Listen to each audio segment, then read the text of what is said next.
xayrlashgim kelmaydi.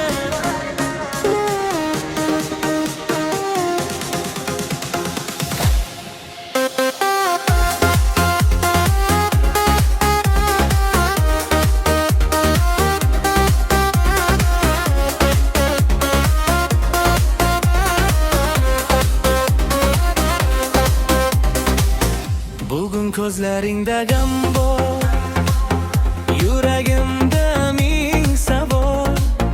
Ketishingni bilsam ham seni qo'yolmayman jonim.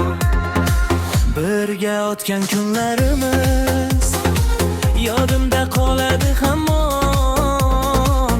Sen bilan kulgan onlarim unutilmas hech qachon. Qo'limni qo'yib yuborma, yana bir bor qaragin.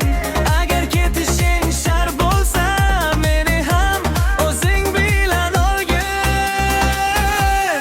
Xayrlashgim kelmaydi, sendan ayrilgim kelmaydi. Yuragim seni deb urar, sensiz yashagim kelmaydi. Xayrlashgim kelmaydi, ko'zlaringdan ketgim kelmaydi.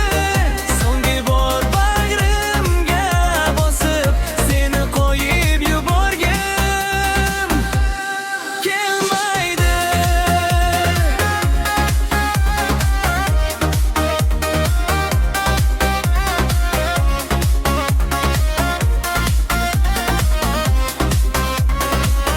Ko'chalar ham jim bugun, go'yo seni kutayotgandek. Yuragim seni izlaydi har qadamda, har lahzada. Balki taqdir ayirar, balki yana uchrasharmiz. Ammo seni sevgan yurak seni kutar, ishon jonim. Bir so'z aytgin qol deya, umidimni so'ndirma. Bu sevgimiz hali tirik, uni yolg'iz qoldirma. Xayrlashgim kelmaydi, sendan ayrilgim kelmaydi.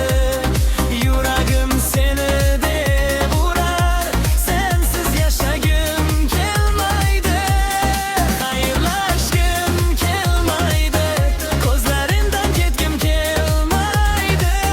So'nggi bor bag'rimga bosib, seni qo'yib yuborgin. Agar bir kun